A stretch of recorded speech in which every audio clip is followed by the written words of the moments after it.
Salutare, prieteni! Astăzi avem un bărbat în vârstă de 45 de ani care s-a căsătorit cu o fată de 6 ani. Se pare că a dat bani împrumut tatălui ei și acesta n-a mai putut să dea bani înapoi și i-a dat-o pe fiică sa în loc de suma respectivă.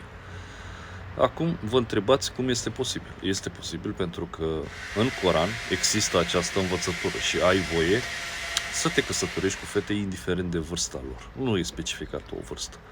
Însă în hadith, musulmanii au un exemplu și anume pe Mohamed, cel mai bun dintre toți oamenii de pe acest pământ.